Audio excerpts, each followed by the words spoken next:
Shrimati ji Madhavi. So whether the government has held a meeting with the representatives of MSME sector to understanding the practical difficulties being encountered by them with regards to restructuring of loans by the bank in the last 1 year? If yes, the details thereof. So this is a question again related to MSMEs and the payments which are due to them, and also the restructuring which the RBI has also been very active in, that they have come up with a scheme where a 3-year lending in repo rate is made available for the MSMEs, and because of that, more and more, about 10,000 crores is what we are talking about because of RBI's intervention. That will help the RBI and through the banks and through also the microfinance institutions to restructure the loans of the MSMEs. Sir, through yourself, I would like to ask the Honorable Finance Minister, after the withdrawal of regulatory forbearance in 2015, the RBI conducted a detailed asset quality review, and this led to various adverse consequences for the MSME sector.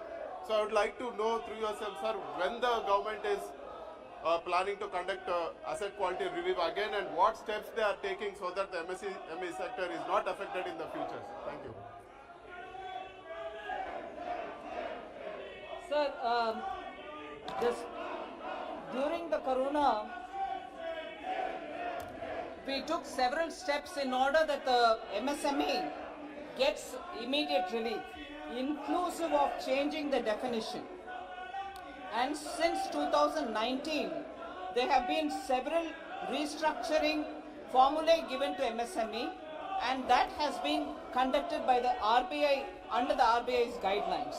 The stress in case of MSME was addressed through the emergency credit guarantee liquidity scheme that we offered, and it saw a great response from the MSMEs themselves.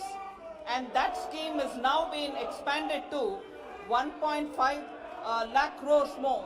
Therefore, what was 3 lakh up to 3 lakh crores given as a security, a guaranteed loan, now has been expanded by another 1.5 lakh crores. So up to 4.5 lakh crores guarantee is being given without security to give further liquidity through term loan or through working capital for the MSMEs.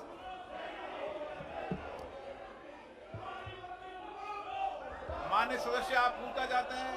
Yes, sir. Second question. Ji.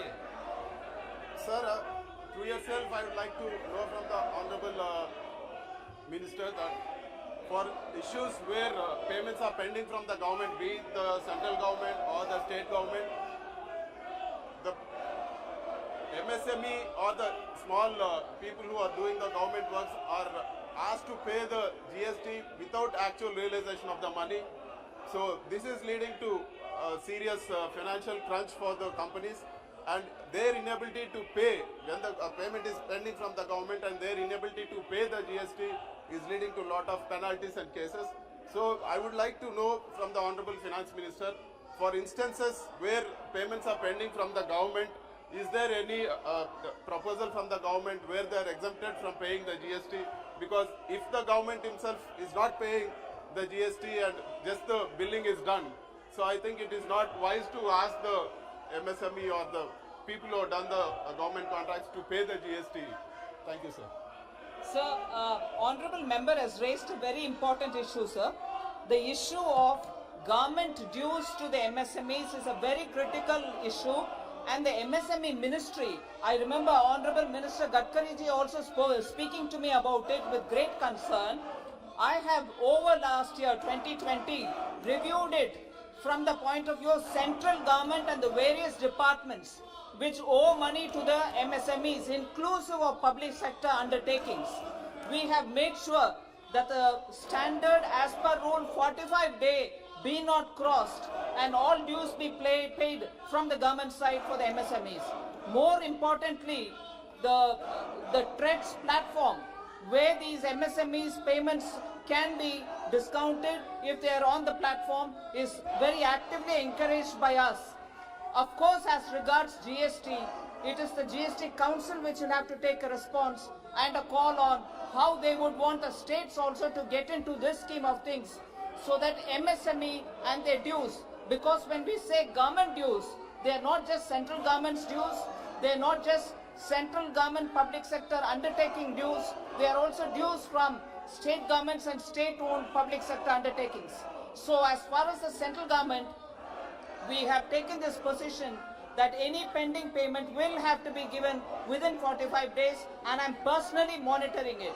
However, as regards GST payment, the GST Council is the final authority and it is they who have to take a call.